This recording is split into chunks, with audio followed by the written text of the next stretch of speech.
Hello friends, welcome back to our channel. Today we are going to solve UPSC CSC 2021 CSET paper.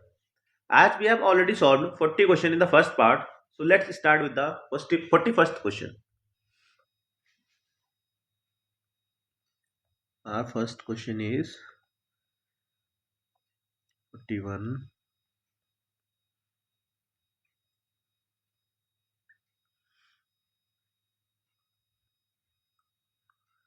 Okay, this is 41 English. We will do math section in this part. So maths 45. Okay. So our first question is 45. Let's start. Consider the following table. Player The information given in the question is player ABCD runs scored in the first innings 61, 05, 15, 13. Balls runs scored in second innings. Balls faced in the second innings. Who is the fastest run scorer in the test match? Okay हमें इसमें करना है कि fastest run scorer क्या है. हम देख लेते हैं कि total first and second inning का मिला के कितने रन होते हैं. तो अगर हम एक की बात करें तो हमें पता है कि कितने रन हो गए 61 plus 14 that is equal to 75. ये हमारे क्या हो गए रन. यहाँ पे लिखते हैं बॉल्स, टोटल बॉल्स दोनों इनिंग्स में 99 plus 76 that is equal to 96. 15 1 9 7 16 1 7 175. ऐसे ही हम बी का देखते हैं. टोटल रन कितने हैं 50 plus 5 plus 50 that is equal to 55. And balls देखते हैं 12 plus 85 that is equal to 97.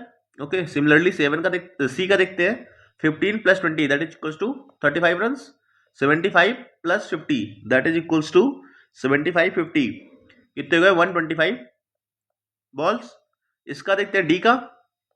और डी का क्या है 13 plus 12 25 runs balls 55 plus 50 that is equals to 105. अच्छा अगर हमें देखना है कि फास्टेस्ट रन स्कोरर कौन है तो हम देख लेते हैं कि स्ट्राइक रेट किसका ज्यादा है. जिसका स्ट्राइक ज्यादा होगा वो फास्टेस्ट रन स्कोरर होगा. तो अगर हम स्ट्राइक रेट देखते हैं ए का तो क्या हो जाएगा 75 बाई 175 75 बाई 175 75 बाई 175 निकालते हैं. तो देखो इसको अगर हम डिवाइड करते हैं तो 175 है 75 175 कर लेते हैं तो ये हो जाएगा 15. ठीक है ये हो जाएगा 5 3 15 एंड 2 35.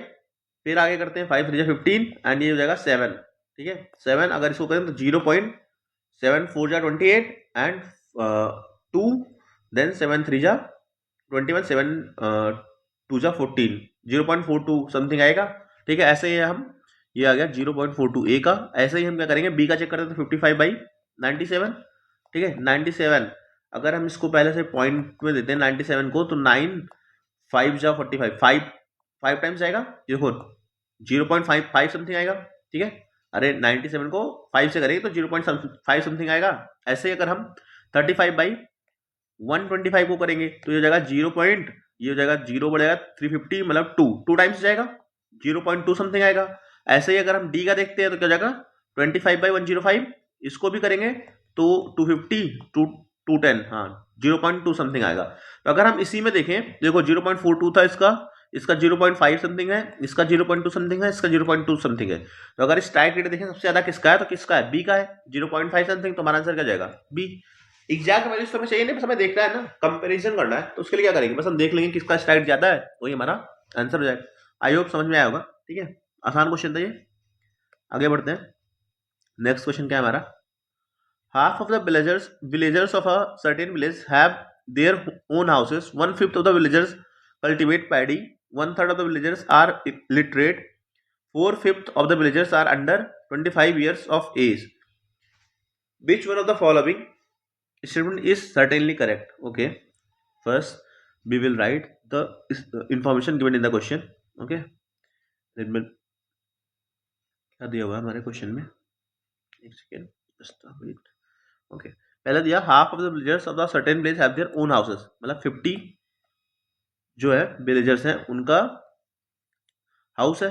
ठीक है इनके पास हाउसेस है 50% के पास.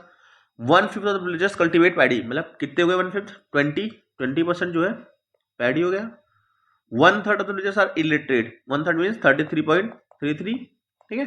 ये क्या है, आर लिटरेट, सॉरी लिटरेट है, okay, they are literate. Then दिया है कि 4/5 मीन्स कितने हो गए 80%, 80% जो है वो है अंडर 25 एज, लेस देन 25। अब बोला है कि इसमें से कौन सा सही, all the villagers who have their own houses are literate. ऐसा जरूरी नहीं, देखो 50% के पास जो है वो हाउसेस है, बट 33.33% ही लिटरेट है, तो इसका मतलब पहला स्टेटमेंट क्या हो जाएगा हमारा, रॉन्ग हो जाएगा। Some villagers under 25 years of age are literate, some villagers under 25 years of age, कितने विलेजर्स में 25 अंडर 25 कितने 80% है, और बोला है लिटरेट कितने हैं 33.33। हाँ, यहां से हम कंक्लूड कर सकते हैं कि देखो 80% हमारा क्या है अंडर 25 है, जिसमें से हमें पता टोटल में से 33.33 लिटरेट है, तो इसका मतलब कुछ परसेंटेज तो है अंडर 25 का जो कि लिटरेट है, तो हमारा आंसर क्या हो जाएगा, बी, ये हमारा आंसर जाएगा।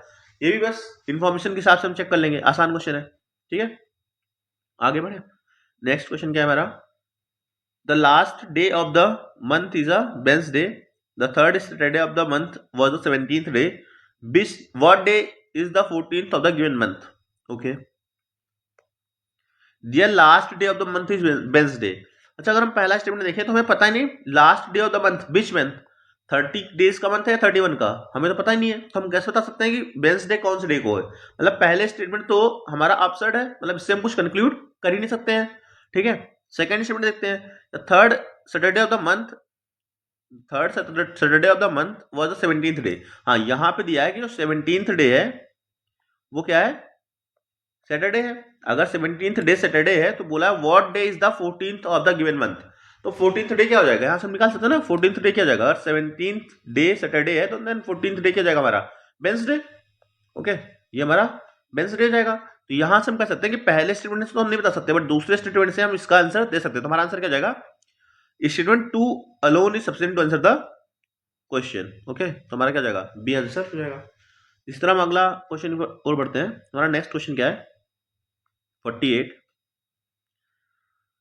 so let's do it, okay, 48, what which day is 10th October 2027। अच्छा, ठीक है, देखते हैं, देखो कोई भी डेट से हम शुरू कर सकते हैं, तो चाहे हम आज की डेट ले लें, चाहे जब भी पेपर होता तब की डेट ले लेते हैं, इसमें पता है ये पेपर कब हुआ था 2021 10th अक्टूबर 2021 में हुआ था, कोविड के समय, पता है ना, जब 10th अक्टूबर को हुआ था तो इस दिन क्या था, संडे था, उस दिन के रिस्पेक्ट हम देखते हैं संडे था अगर, तो 10th अक्टूबर 2021 को संडे था, तो 2022 में कितना 365 डेज, क्योंकि लीप ईयर तो है नहीं, 365 डेज है, इट मींस 365/7 कितने हमें ऑड नंबर ऑफ डेज मिल रहा है, ये जगह 7 5 जा 35, 7 2 जा 14, 1 ऑड डेज मिल रहा है।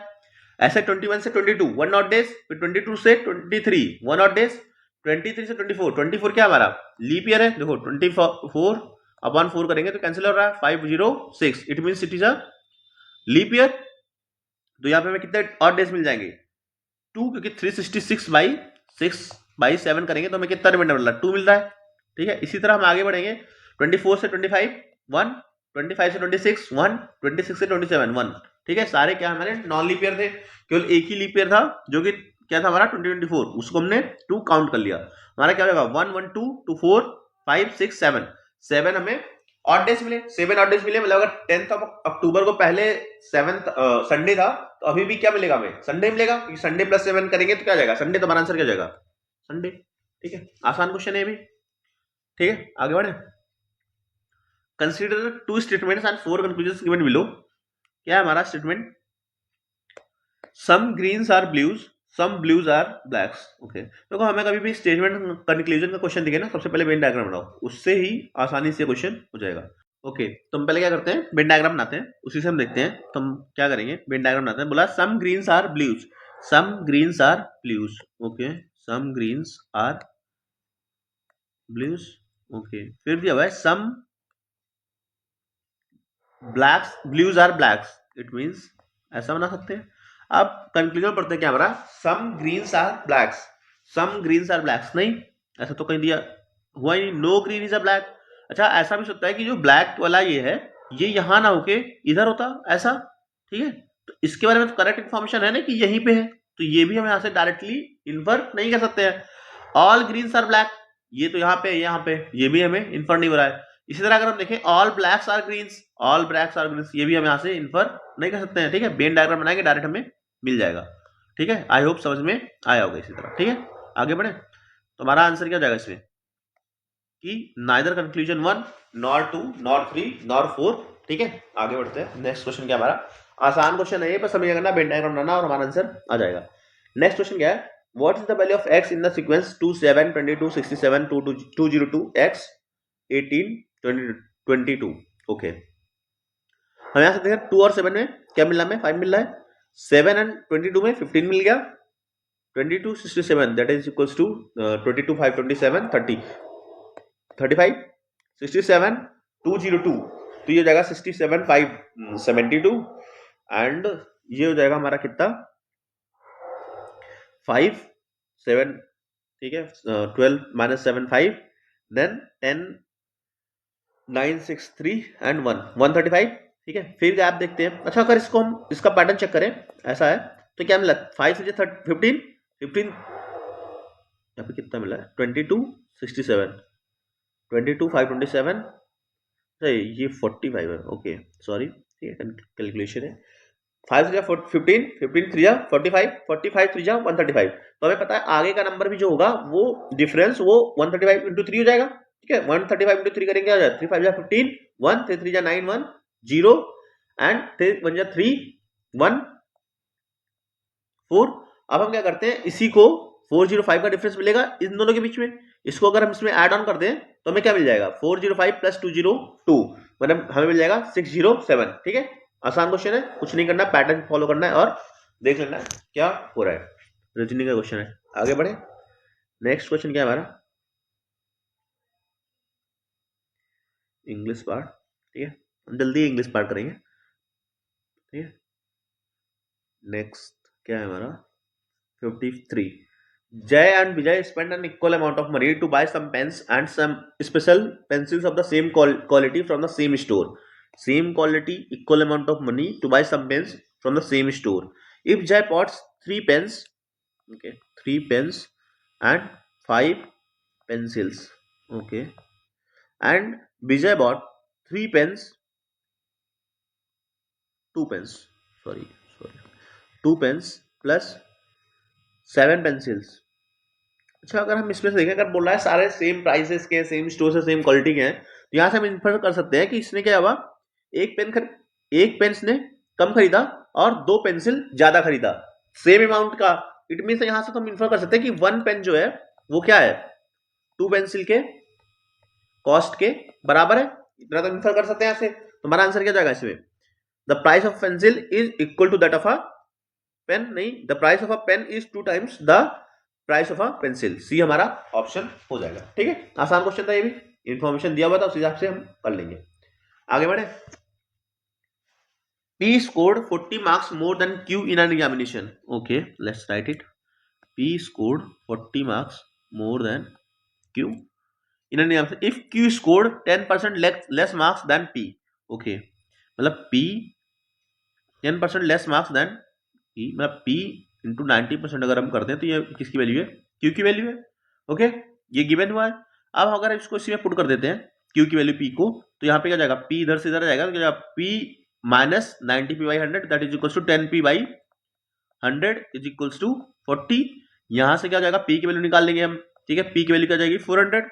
अब P की वैल्यू अगर 400 होगा, इसको फिर से इसमें हम पुट कर दें, P की वैल्यू अगर 400 है तो Q की वैल्यू क्या जाएगी 400 minus 40 that is equals to 360। यही हमारा क्या हो जाएगा आंसर जाएगा। आसान क्वेश्चन है, ठीक है। आगे बढ़े, ओके गॉट इट। सो हमारा नेक्स्ट क्वेश्चन क्या है, a person P asks one of his 3 friends X as to how much money he had.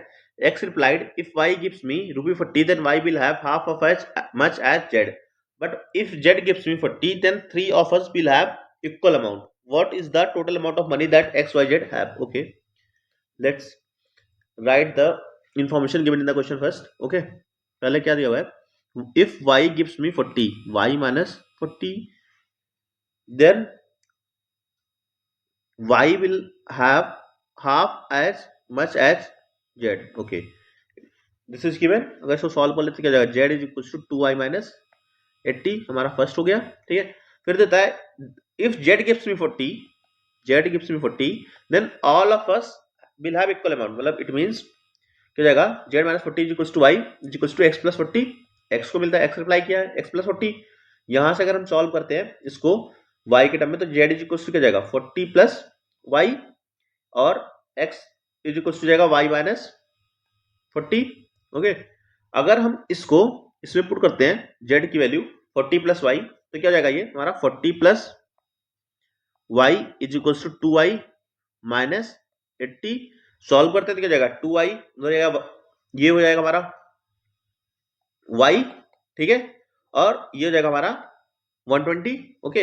अब अगर हम इसको यहां पे पुट कर देते हैं y की वैल्यू, x की वैल्यू हमें मिल जाएगी क्या 80 एंड z की वैल्यू चाहिए तो इसको हमें इसमें पुट कर देते हैं, ठीक है, इसमें तो z की वैल्यू क्या जाएगी y plus 40 that is means z equals to 160, ठीक है। तीनों का सम पूछा हुआ है तो क्या जाएगा 120 प्लस 160 ये हो जाएगा हमारा 280 प्लस 80 360, ओके। तो हमारा आंसर क्या जाएगा बी, ठीक है। आई होप समझ में आएगा, आसान क्वेश्चन था, जैसा जैसा इन्फॉर्मेशन दिया हुआ था उसी हिसाब से हम इसको कर लेंगे, ठीक है। नेक्स्ट क्वेश्चन की ओर बढ़े। नेक्स्ट क्वेश्चन क्या है, in the code language mathematics is written as LBSIDNZUSDR,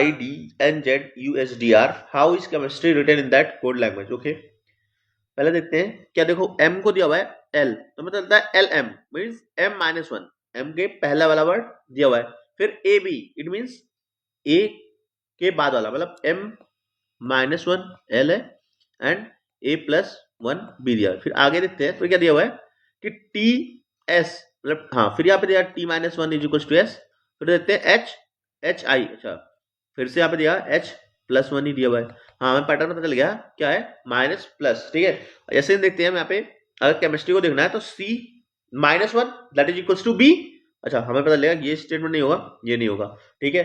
फिर A, फिर यहाँ पे H प्लस 1 I सही है, E माइनस 1 D सही है, फिर देखते हैं M में क्या जाएगा plus 1, M plus 1 that is equals to N not L, तो हमारा क्या आंसर जाएगा P, ठीक है। आसान क्वेश्चन था ये भी, आगे बढ़े।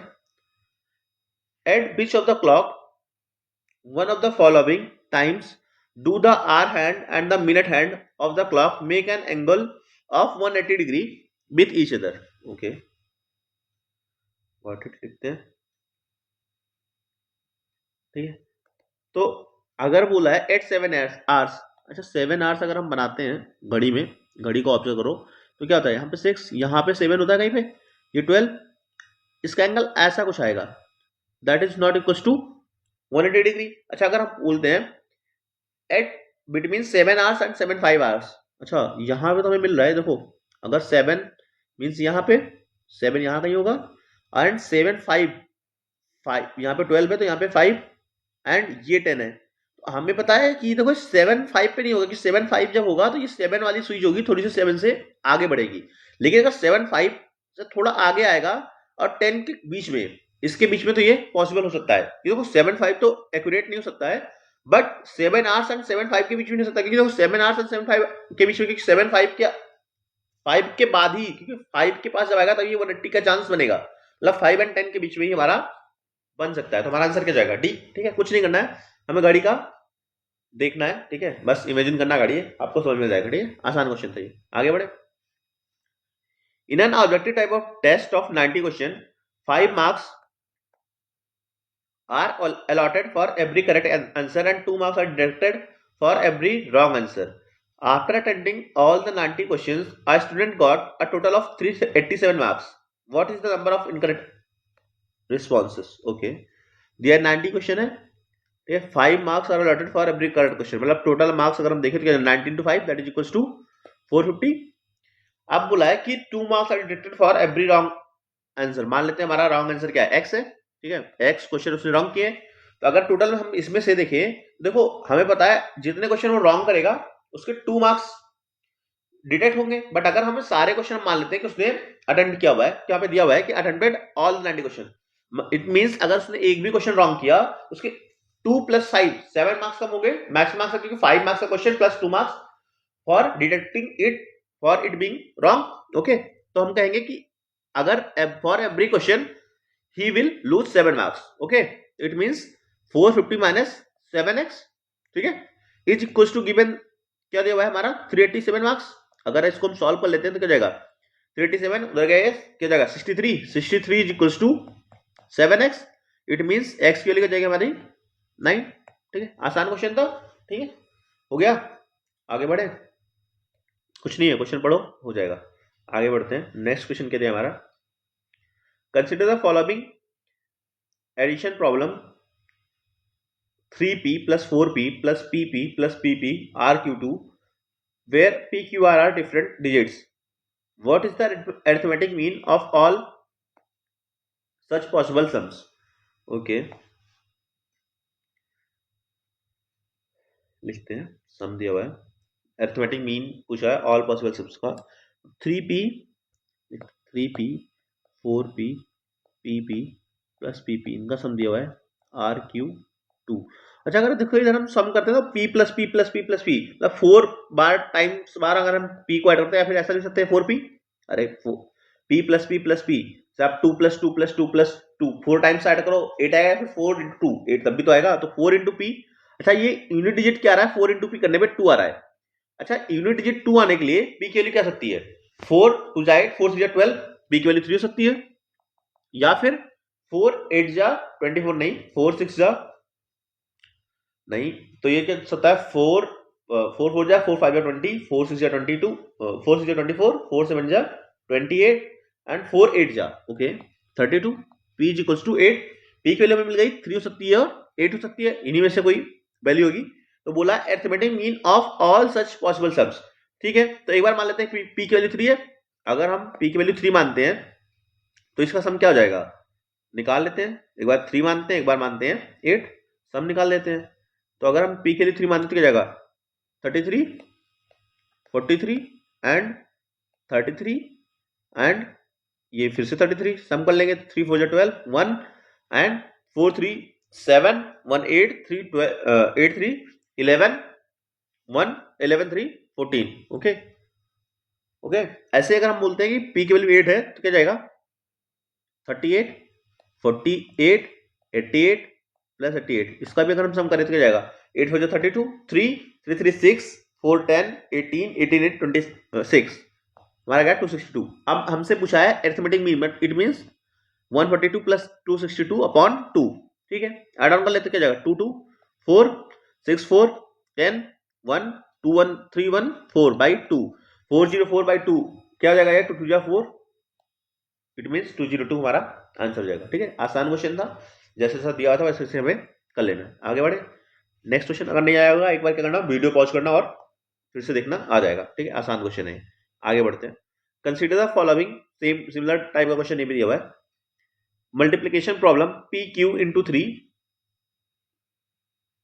is equals to r q q, p q r are different digits, r is not equal to 0, what is the value of p plus r plus q, okay got it, p into q into 3। अच्छा अगर दिया हुआ है ऐसा देखो लिखा है, ऐसा लिखो, कभी भी दिया पहले आप क्वेश्चन को सब ढंग से पढ़ो, ठीक है, पहले स्किप करने की बात नहीं सोचते हैं, दिया हुआ है, अब बोलता है कि देखो 3 into Q is equal to Q आना चाहिए। अच्छा हमें अगर हम 3 की टेबल पढ़ते हैं तो अगर क्यू के लिए सोचते हैं 1 रखते हैं, 3 1 जा 3 नहीं आ रहा है, 2 जा 6 3 3 जा 9 4 जा 12 3 5 जा 15। अच्छा क्यू के लिए हम अगर 5 रखेंगे तो हमें 3 5 जा 15 5, ठीक है, 5 5 5 दोनों जगह हमें क्यू के लिए 5 हो सकती है, 3 6 जा 18 नहीं हो सकता, 3 7 जा 21 नहीं हो सकता, 3 8 जा 24 नहीं हो सकता, 3 9 जा 27 नहीं हो सकता है, मतलब क्यू मस्ट भी क्या हो जाएगा हमारा 5 हो जाएगा। यहाँ से हम ये इन्फर कर सकते हैं क्यू की वैल्यू क्या है हमारी 5 है, अगर क्यू की वैल्यू 5 है इट मींस 3 5 जा 15, यहां से अगर हम इसको लिख लें क्यू को हटा देते हैं, यहां से हटा ही देते हैं क्यू को ना, क्योंकि हमें क्यू की वैल्यू पता चल गई। अब लिखते हैं 5 5 यहाँ पे 5 यहाँ पे 5 3 5 जा 15 1 कैरी आउट। अब हम करेंगे 3p प्लस 1, अब ये हमारा क्या हो गया 3p plus 1 is equals to r5 आ रहा है, इट मींस क्या है 3p प्लस 1 इज 5 आ रहा है, इट मींस जो p की वैल्यू होगी 3p की जो वैल्यू आएगी वो क्या होगा, उसका यूनिट डिजिट क्या होना चाहिए 4 आना चाहिए, तभी तो 4 प्लस 1 5 होगा, यूनिट डिजिट अगर 4 आना चाहिए तो हमें पता है 3 के टेबल में 4 आने के लिए कब आ सकता है जब p की वैल्यू क्या हो जाएगी हमारी 8 हो, p की वैल्यू क्या हो हमारी 8 हो, 3 8 जा 24 तभी आएगा, 3 8 जा 24, अगर ये 4 है तो r की वैल्यू क्या हो जाएगी 2, ठीक है, पी की वैल्यू 8, आर की वैल्यू हमारी 2 हो जाएगी यहाँ से, और क्यू की वैल्यू हमें पहले पता है 5 है, तो पूछा है कि P plus R divided by Q, तो 8 plus 2 divided by 5, it mean क्या जाएगा 10/2, that is equal 5 is equal to 2, ये हमारा आंसर जाएगा। ठीक है, ये भी आसान क्वेश्चन था, बस हमें सिमिलर क्वेश्चन है, ये 59 एंड 60 दोनों सिमिलर क्वेश्चन है, बस हमें क्वेश्चन को पढ़ना है, जैसा जैसा दिया वैसे वैसे हमें अपना लॉजिक से कर सकते हैं। अगर नहीं समझ में आया फिर से आप एक बार वीडियो पॉज करो और देखो, ठीक है, दोबारा से सुनो। ठीक है, आगे बढ़े। नेक्स्ट क्वेश्चन क्या है हमारा 61, 62, 63 over 63. There are 3 points PQR on a straight line such that PQ is to QR is 3:5. If n is the number of the possible values of PQ is to PR, then what? Okay, PQR दिया हुआ है, PQ is to QR is 3:5. मानते हैं PQ is 3 and QR is 5. पहला तो ये हो सकता है, मतलब 3:5 में दिया हुआ है। दूसरा ये भी तो सकता है जब QR बड़ा हुआ है, तो ऐसा लिख दें QR5। यहां भी सकता है कि P की वैल्यू क्या दिया हुआ है हमारा 3 दिया हुआ है, ये भी तो लिख सकते हैं P की वैल्यू 3। हमारा या तो ऐसा दिया हुआ है डायरेक्ट, या फिर इसी के मिड या उसके पार्ट में दिया हुआ है, ऐसा भी तो मतलब कैसे कितनी पॉसिबल वैल्यूज है 2, ये हमारा आंसर जाएगा। ये तो आसान क्वेश्चन था, कुछ नहीं, बस एनालाइज करना है क्या दिया हुआ है। ठीक है, समझ में आया? आगे बढ़े। नेक्स्ट क्वेश्चन क्या है, on a chess board in how many different base can 6 consecutive squares be chosen on the diagonals along a straight path? Okay, अगर हम मानते हैं हमारा चेस है 8x8, ठीक है, 8x8 होता है ना, पता है ना इतना चेस के बारे में, तो बोला डायगोनल्स है, इसमें से हमें कॉन्जिक्यूटिव 6 चूज करना, मतलब पहला 2 3 4 5 6 7 8, तो हम कह सकते हैं कॉन्जिक्यूटिव 6 मतलब फर्स्ट टू 6 चूज कर सकते हैं, या फिर क्या 2 to 7 या फिर 3 to 8, ऐसे तो कॉन्जिक्यूटिव चूज करेंगे। मतलब एक डायगोनल पे कितने टाइम्स हम कैसे चूज कर सकते हैं, 3 टाइम्स, या तो फिर 1 to 6, 2 to 7 या फिर 3 to 8। ओके 6, हम ऐसे ही अगर हम देखें इस डायगोनल पे, तब भी हम कितने टाइम्स, 3 बार ही, 3 तरीके से चूज कर सकते हैं। टोटल कितना हो गया 6 हो गया, डायगोनल्स 2 ही बनेंगे ना, 2 डायगोनल्स है, एक डायगोनल पे हम कितने बार चूज कर सकते हैं, 6 कंसेक्यूटिव स्क्वायर्स 3 बार, तो हमारा आंसर क्या जाएगा 3 + 3 that is equal to 6। Okay, आसान क्वेश्चन था, आगे बढ़े। Okay, let's solve the next question.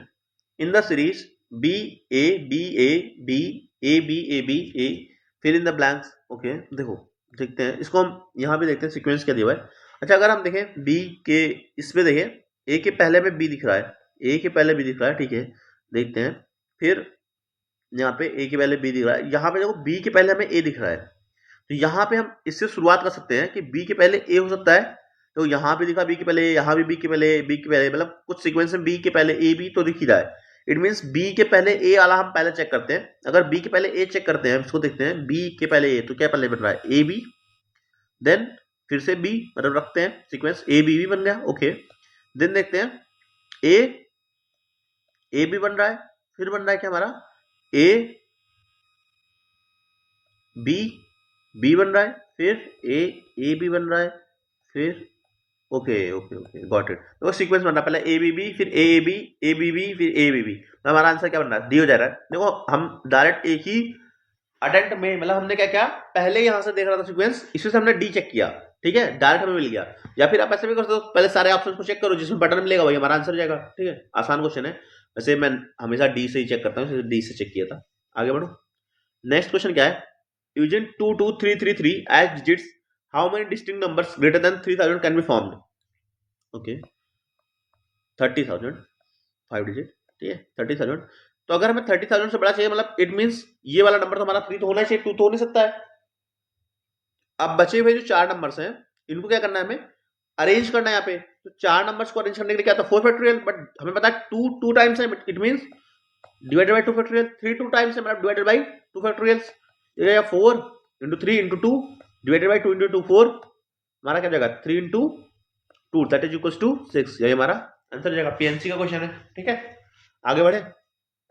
देखो आप देखोगे हर पेपर में, इस पेपर में देखो ज्यादातर क्वेश्चन में क्या मिलना है, नंबर सिस्टम के मिलना है। नंबर सिस्टम जो है ना आपको जरूर पढ़ के आना। नंबर सिस्टम से 10 से 12 क्वेश्चन फिक्स हैं जो आते ही आते हैं हर बार, ठीक है। और पीएनसी भी जिससे 4 से 5 क्वेश्चन आपका वेटेज है। तो आपको 2 चैप्टर तो मस्ट है करके आने के लिए मैथ सेक्शन के लिए। बाकी तो कम क्वेश्चन आता है, but number system and PNC इससे क्वेश्चन भर भर के आ रहे हैं इस समय। आगे बढ़ते हैं। The sum of 5 consecutive integers can be 100। Okay, consecutive 5 consecutive integers choose करना कर लेते हैं। a minus 2, a minus 1, a plus 1, a plus 2, इनका सम करते हैं। बोल रहा है कि कैन बी 100। ओके, सम कर देते हैं इनका। सम करेंगे तो क्या जाएगा, ये 1 2 1 माइनस 3 प्लस 3 0 जाएगा, मतलब it means 5a is equal to 100। It means a is equal to 20। Okay, अगर a की वैल्यू 20 है तो ये क्या हो जाएगा, 20 19 18 एंड दिस इज 21 22। अच्छा, इसका सम क्या दिया, 100। हाँ हो सकता है, मतलब पहला स्टेटमेंट हमारा सही है। बोला था product of 3 consecutive natural numbers can be equal to their sum. Okay, देख लेते हैं। The product of 3 consecutive natural numbers can be equal to their sum. Okay, 3 consecutive integers देखते हैं अब क्या है। 3 कंसेक्यूटिव अगर लेते हैं तो क्या हो सकता है हमारा, a माइनस 1, a प्लस 1। बोलता है इनका जो सम है वो a माइनस 1 और a प्लस 1 इसका मल्टीप्लिकेशन के बराबर है। तो अगर इसको हम सम करेंगे तो जाएगा 3 है, दैट इज इक्वल टू, इसको अगर हम करेंगे तो a and a square minus 1, ठीक है, a square minus 1, a cancel out, it means a square minus 1 is equal to 3, a square is equal to 4, a can be plus minus 2। Okay, तो हमारा answer क्या जाएगा, हाँ हो सकता है product of the 3 consecutive numbers can be equal to their sum. 2 मान ले तो 1 2 3 हो गया, ठीक है। माइनस 2 लेंगे तब भी हो सकता है minus 3 minus 2 and minus 1। Okay, हमारा आंसर ये भी सही है, तो हमारा आंसर क्या जाएगा, बोथ 1 एंड 2। आसान क्वेश्चन है। आगे बढ़ते हैं। हमारा नेक्स्ट क्वेश्चन क्या है, 68। ये सारे क्वेश्चन आसान है, इसके ऐसा कुछ नहीं है कि इसमें कि आपको होगा नहीं, बस एक बार देख लो, अगर नहीं आता तो एक बार वीडियो पॉज करके चेक कर लो, ठीक है। आगे बढ़ते हैं। नेक्स्ट क्वेश्चन क्या हमारा, a cubical vessel of side 1 meter is filled completely with water, how many milliliters of water is contained in it। okay, अगर हम देखते हैं तो 1 है, 1 मीटर मतलब इट मींस 1 मीटर क्यूब क्या हो जाएगा हमारा, इसका वॉल्यूम हो जाएगा 1 मीटर क्यूब। बोला मिलीलीटर में, तो हमें पता है 1 मीटर में कितना लीटर होता है 100, इट मींस 100 का क्यूब करेंगे अगर हम मिलीलीटर के लिए, तो 100 का क्यूब मतलब 100 into 100 into 100, it means 6 zeros. तो कहाँ पे दिख रहा है, 2 2 5 3 एंड 3 6। ओके, डी हमारा आंसर हो जाएगा। आसान सा है, इन्फॉर्मेशन में पता होना चाहिए कि 1 मीटर में इतने तो वैल्यूज हमें पता होना चाहिए ना, कि 1 मीटर में कितना मिलीलीटर होता है, 1 मीटर में कितना सेंटीमीटर होता है, ये सब चीजें पढ़ के जाओ, ठीक है। आसान क्वेश्चन है, हो जाएगा। आगे बढ़े। ओके, सो हम नेक्स्ट क्वेश्चन देखते हैं। There are 6 persons arranged in a row, another person has to shake hands with 3 of them so that he should not shake hands with 2 consecutive persons। in how many distinct possible combination can the handshake take place। Okay, मानते ये 1 2 3 4 5 6 person है। बोलता है कि इस तरीके से handshake करना चाहिए कि कॉन्जिक्यूटिव हैंडशेक ना हो। तो सकता है, देखो हम क्या करते हैं, पहले हम लेते हैं 1 3 एंड 5 को, कॉन्जिक्यूटिव तो है नहीं, ये हैंडशेक कर ले, मतलब पहला क्या होगा 1 3 5 हैंडशेक कर लेते हैं।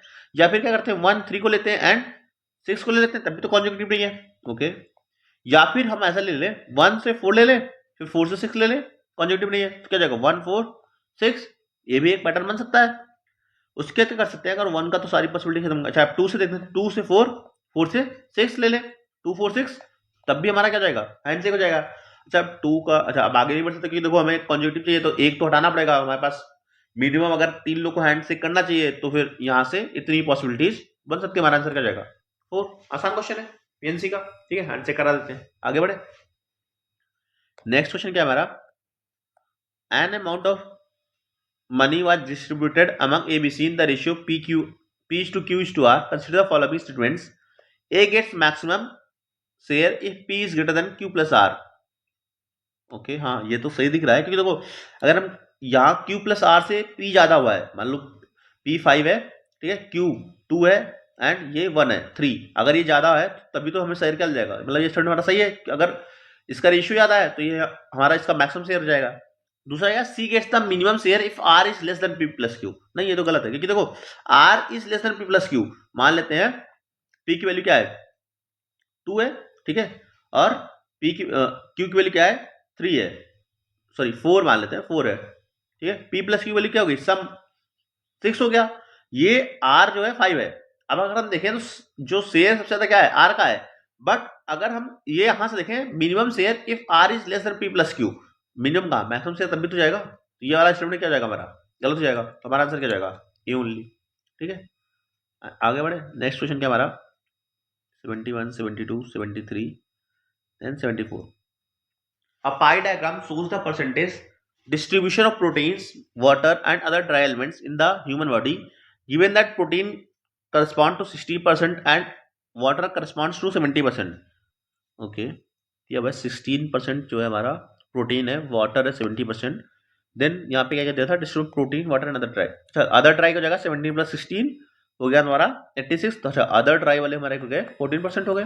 ओके, क्योंकि 3 एलिमेंट थे, 2 का दिया हुआ तो तीसरा ये हो जाएगा। If both protein and the other dry elements compare correspond to P%, मतलब protein that is equals to 16 and other 14, P के लिए दिया हुआ है क्या 30%।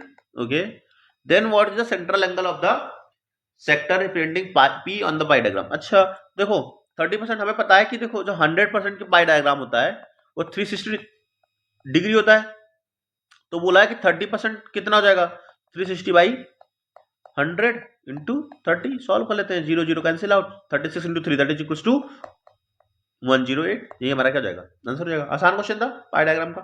ओके, आगे बढ़े। Joseph visits the club on every 5th day, Harsh visits on every 24th day, and while Sumit visits on every 9th day. If all three of them met at the club on a Sunday, then on which day will all three of them meet again? Okay, तो 5 24 9 का इसका क्या लेते हैं LCM लेते हैं, आसान सा क्वेश्चन है, तो 5 ने जा 5 9 एंड 24, इसका अगर हम एलसीएम लेंगे तो जाएगा 5 से जा 15 एंड दिस इज हमारा हो जाएगा 360। ओके, ये हमारा हो गया, इसका एलसीएम 360 हो जाएगा। ठीक है, एलसीएम निकाल लेना, ठीक है, आसान है, 24 इंटू 5 120 इंटू 3 360 हो जाएगा, 360 हमारा क्या जाएगा, ये हमारा एलसीएम हो जाएगा।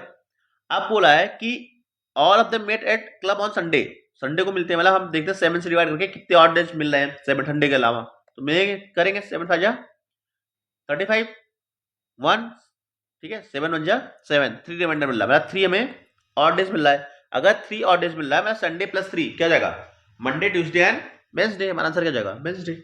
आसान क्वेश्चन है, ठीक है, इस टाइप का क्वेश्चन अभी देखो सिमिलर क्वेश्चन में एक क्वेश्चन था ना वो 10 अक्टूबर 2027 का, ठीक है, सिमिलर क्वेश्चन है, आसान भी है, हो जाएगा। आगे बढ़े, the difference between a two digit number and the number obtained by changing the position of the digit is 54। Okay, मान लेते हैं हमारा पहला नंबर क्या है 10x + y, सेकंड है इंटरचेंज कर देते हैं 10y माइनस होना 10y + x है, ये हमारा नंबर है। दूसरा वाला दोनों का बोल रहा है जो वो है डिफरेंस है 54 है, तो यहां से हम कर सकते हैं कि 9, यहां से अगर डिफरेंस करेंगे 9x - 9y = 54, it means x - y = 6। Okay, आगे देखते हैं, sum of the two digits of the number can be determined only if the product of the two digit is known. Okay, difference between the two digit of the number can be determined, हाँ पता है difference देखो हमें यहीं से मिल गया। अच्छा difference मिल गया है, अच्छा हम देखें कितने पॉसिबल ये पता सकते हैं, x - y, तो x की वैल्यू क्या क्या हो सकती है यहाँ पे 9 हो सकती है, y की वैल्यू 3, x की वैल्यू 8, y की वैल्यू 2, x की वैल्यू 7, y की वैल्यू 1। अच्छा इसके अलावा तो नहीं सकता। अच्छा यही तीनों हमारे पैटर्न बन सकते हैं। अच्छा अगर हम इसका दिया हुआ है कि sum of the two digits of the number can be determined only if the product of the two digit is known, product मतलब 27, इसका प्रोडक्ट 18 7, हाँ अगर हमें प्रोडक्ट नोन होता है तो हम पता सकते हैं कौन सा स्पेसिफिक इसमें से नंबर है, उससे हम क्या सकते हैं सम ऑफ द डिजिट निकाल सकते हैं। तब तक नहीं निकाल सकते जब हमें क्या हो, अगर प्रोडक्ट का पता चल जाए वैल्यू तो हम बता देंगे कि कौन सा पेयर सही है इसमें से 9 3 या 8 2 या 7 1, उसी हिसाब से हम उसका सम निकाल लेंगे। तो हमारा क्या जाएगा पहला स्टेटमेंट सही है और दूसरा स्टेटमेंट भी सही है, तो हमारा आंसर क्या होगा बोथ 1 एंड 2। ठीक है, आई होप ये समझ में आया होगा। आगे बढ़ते हैं, नेक्स्ट क्वेश्चन क्या हमारा, x said to y at the time of your birth I was twice as old as you are at present if the present age of X is 42 years. Okay, let's write the information given in the question first. X to y, at the time of your birth I was twice as old as you are at present. Okay, at the time मानते हैं x at the time of, मानते हैं अभी y की as y है, तो x जब ये बॉर्न हुआ था मतलब x माइनस वाई, बोलता है ये कितना है, ट्वाइस था, तो x के लिए कहां से क्या मिल रही है 3y. Okay, if the present age of x is 42 years, अगर x की वैल्यू अभी 42 years है तो y क्या है x 42, देन y इज 14. ठीक है, 8 years ago मतलब x की वैल्यू क्या हो जाएगी 8 years ago, 42 minus 8 that is equals to 34 and was 5 times the age of y. अच्छा, 8 years ago y क्या हो जाएगा, ये हमारा 6 हो जाएगा, तो 5 टाइम्स है नहीं, गलत है, मतलब ये वाला पहला स्टेटमेंट हमारा क्या हो जाएगा, गलत हो जाएगा. आफ्टर 14 years मतलब x का 14 years बाद क्या हो जाएगा 14, मतलब that is equals to 56, and 14 years बाद y क्या हो जाएगा हमारा 28, 14 plus 14 28.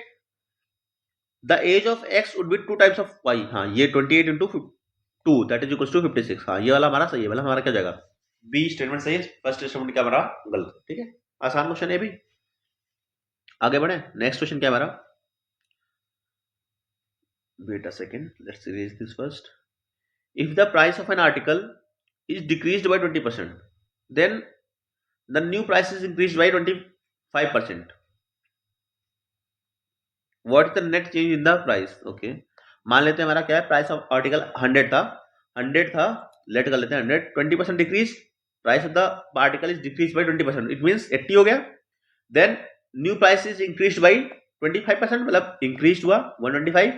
सॉल्व करते क्या जाएगा, 0 0 कैंसिल आउट, 8 5 जा 44, 8 2 जा 16 4, 20, 8 1 जा 1 2, 100 by 10 दैट इज 100.